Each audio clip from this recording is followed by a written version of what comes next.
오늘 우리에게 주시는 하나님 말씀은 시편 79편 8절에서 10절까지 말씀입니다. 석절 말씀인데요. 우리 함께 한 목소리로 합독하겠습니다. 시작. 우리 조상들의 죄악을 기억하지 마시고 주의 긍휼로 우리를 속히 영접하소서. 우리가 매우 가련하게 되었나이다. 우리 구원의 하나님이여, 주의 이름이 영광스러운 행사를 위하여 우리를 도우시며 주의 이름을 증거하기 위하여 우리를 건지시며 우리 죄를 사하소서. 이방 나라들이 어찌하여 그들의 하나님이 어디 있느냐 말하나이까. 주의 종들이 피 흘림에 대한 복수를 우리의 목전에서 이방 나라에게 보여주소서. 아멘. 아멘. 어떤 사람이 한 이야기인지 명확하게 밝혀지지는 않아서 잘 모르겠지만 이런 말이 있더라고요. 물에 빠지면 누가 수영을 할 줄 아는지 알 수 있다. 무슨 말씀인지 이해되십니까? 물에 빠져보면 누가 수영을 할 줄 아는지 알 수 있다. 이 말인즉슨 위기의 순간이 찾아와 봐야 인간의 본심이 어떤가, 인간의 진가가 어떤지가 드러나게 된다라고 하는 이야기겠지요. 어제 우리는 시편 78편 말씀을 통해서 블레셋의 괴롭힘을 당하는 이스라엘의 모습에 대해서 좀 이야기를 나누었습니다. 그러나 블레셋의 괴롭힘 속에서 이스라엘을 구해낼 수 있는 시대적 영웅이 나타났다. 그 자가 누구라고 했습니까? 다윗이다 라고 어제 말씀을 통해서 우리가 보았지요. 그야말로 이스라엘이라고 하는 나라에 있어서 다윗은 그들에게 있어서 자부심이요 자랑이라고 말할 수 있죠. 현재 이스라엘 국기에 있는 별 하나도 다윗별이라고 말할 정도로 여전히 유대인들에게 칭송과 존경을 받고 있는 최고의 왕은 여전히도 다윗 왕이 되고 있습니다. 이처럼 다윗은 그들의 자랑입니다. 심지어 이스라엘이 남유다와 북이스라엘로 갈라져서 분열이 되었을 때에도 하나님께서는 이 다윗의 혈통을 남유다 왕조 속에 끊어지지 않게 계속 이어가셨던 것을 알 수 있습니다. 이것이 바로 하나님의 약속이기도 했죠. 잠깐 다윗의 혈통이 남유다 왕조 가운데 끊어질 뻔하기도 했었지만 그 시간은 너무나 잠깐이었고 하나님께서는 다시금 다윗의 왕조를 남유다 왕조 가운데 복권시키시고 회복시키시는 모습을 우리는 유다의 역사를 통해서 알 수가 있습니다. 다윗 왕조를 무너뜨리지 않으셨다는 것이죠.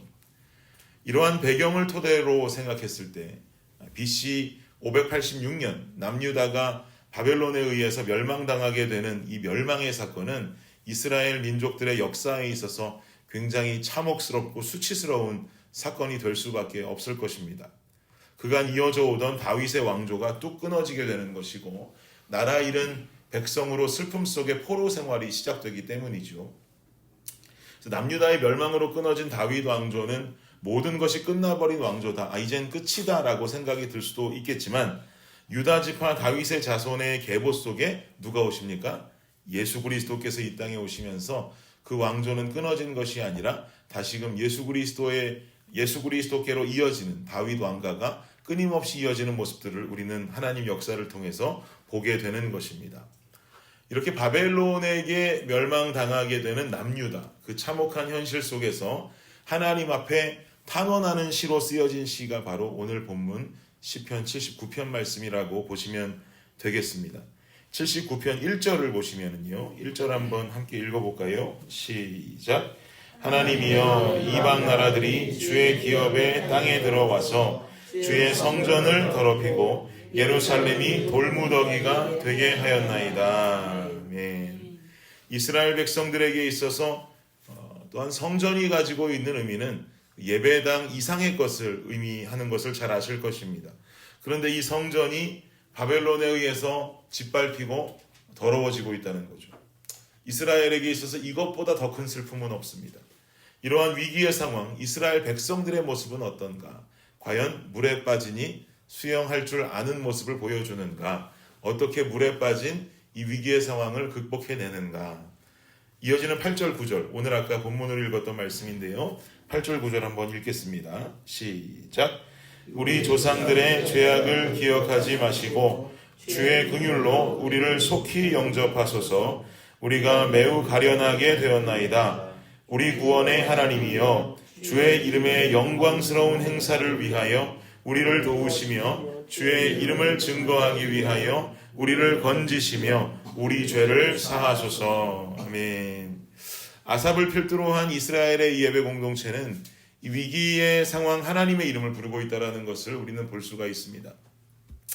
주님의 긍휼이 이스라엘을 지켜주실 것을 8절에서 간구하죠.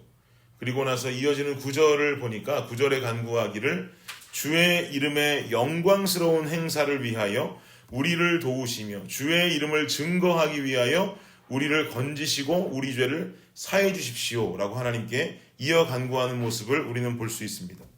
이 말인즉슨 어떤 의미인가? 우리 민족을 바벨론의 손에서 다시 건져서 재건하여 주심으로 말미암아 아버지 하나님, 우리 이스라엘의 영광이 드높여지는 것이 아니라 이스라엘의 하나님, 우리 하나님의 영광만이 드높여지게 하여 주시옵소서. 이스라엘의 재건을 통해 주님의 이름만 높아지게 하여 주시옵소서. 그리고 나서 뒤에 또 이어져 말하기를 고통 가운데 건져주신 하나님의 이름이 영광 받으시고 우리는 그 영광의 증거가 되게 하옵소서. 이게 무슨 말입니까? 우리는 그 영광의 증거, 아버지 역사의 간증이 되게 하여 주시옵소서라고 지금 간구하고 있는 것이죠. 이 기도의 패턴을 여러분 잘 기억하셔야 됩니다. 사랑하는 여러분, 서론에 말씀드린 물에 빠지면 누가 수영을 할 수 있는지 알 수 있다라는 이 이야기를 예수님 믿는 우리 성도들의 자세로 재해석해 본다면 위기에 빠지면 그때야 누가 기도하는 사람인지 알 수 있다라고 해석할 수가 있겠죠. 위기에 빠지면 기도하는 사람의 모습보다 그 위기를 벗어나기 위한 다른 모습과 다른 노력만으로 우리의 삶이 가득하다면 이러한 모습을 우리는 기도하는 사람이다, 기도하는 사람의 모습이다라고 볼 수는 없을 것입니다. 세상은 아무리 발전을 하고 또 이전보다 더 나은 세상을 살아가고 변화의 시대를 살아간다고 할지라도 예수님을 믿는 성도의 삶 속에서 만나게 되는 어려움을 극복하는 방법은 세상이 나아졌다고 더 나은 방법 생기는 건 아닙니다. 세상이 발전했다고 더 변화된 방법 생긴 건 아닙니다. 오직 한 가지 외에는 다른 답이 없는 줄을 믿습니다. 어떤 세련된 방법이나 어떤 유식한 방법도 아니고 오직 한 가지, 주님께 간구하고 기도하는 삶을 살아가는 것인 줄을 믿습니다. 그런데 그 기도를 어떻게 해야겠습니까? 저를 한번 따라해 보십시오. 나를 간증의 도구로 사용하여 주시옵소서. 나를 간증의 도구로 사용하여 주시옵소서. 믿으십니까? 간증이 뭔가요? 내 자랑하는 이야기 늘여놓는 게 간증 아니에요. 꼭 간증한다고 하면서 간증 집회 가보면 자기 자랑만 늘여놓는 사람들 있어요, 없어요? 있어요. 하나님의 영광이라고 말하지만 본인 자랑 늘여놓는 사람들도 분명히 있어요. 또 이해도 됩니다. 간증이라는 것이 자랑이 섞여야 간증도 되는 것 아니겠습니까? 이해는 되지만 자기 자랑만 늘여놓는 것, 이거는 간증이 아니에요. 간증이라는 것의 의미는 우리 아까 본 것입니다. 주의 이름에 영광스러운 행사를 위하여 우리를 도우시며 주의 이름을 증거하기 위하여 우리를 건지시며 우리 죄를 사하소서. 아멘이십니까? 위험과 위기의 상황 속에 빠진 성도는 기도해야 됩니다. 그리고 그 위험과 위기의 시간을 지나고 난 뒤 나를 위험하고 험난한 위험에서 건지시고 위기의 상황 속에서 건지신 하나님의 역사와 하나님의 능력과 그 힘만을 자랑하는 것이 바로 간증인 줄을 믿습니다. 이것이 간증이에요. 우리 찬송하잖아요. 주 안의 기쁨 누림으로 마음의 풍랑이 잔잔하니. 그 다음 뭐라 그래요? 세상과 나는 간 곳 없고 구속한 주만 보이도다. 그리고 나서 그 뒤에 뭐라고 이어집니까? 이것이 나의 간증이요, 이것이 나의 찬송일세. 나 사는 동안 끊임없이 구주를 찬송하리로다. 아멘. 세상과 나는 간 곳 없고 오직 구속한 우리 주님 역사와 능력만이 남는 그 간증의 주인공들이 되시기를 간절히 원합니다. 우리 개인에게 그 간증이 나타나고 개인의 간증이 모여서 이 공동체의 간증이 되고 개인의 간증과 공동체의 간증이 믿지 아니하는 이 도시의 영혼들에게 전해짐으로 죽어가는 영혼을 살리고 일으킬 수 있는 도구로 사용되시기를 원합니다. 우리 앞뒤적으로 한번 인사할까요? 간증의 주인공이 되십시오. 간증이 주인공이 되셔서 내 이름 아니라 하나님의 이름, 하나님의 능력, 하나님의 힘만을 나타내고 전달할 수 있는 저와 여러분 블레싱 공동체가 되시기를 예수님의 이름으로 축복합니다. 기도하겠습니다. 주님 감사합니다. 이 새벽에 모인 우리 성도님들 모두, 그리고 온라인으로 또한 말씀을 듣고 있는 우리 블레싱 성도님들 모두가 삶 속에 하나님 간증의 주인공 되기를 간절히 원합니다. 주님의 역사와 아버지의 능력과 힘만을 삶으로 나타내고 자랑하는 우리가 되게 하여 주시옵소서.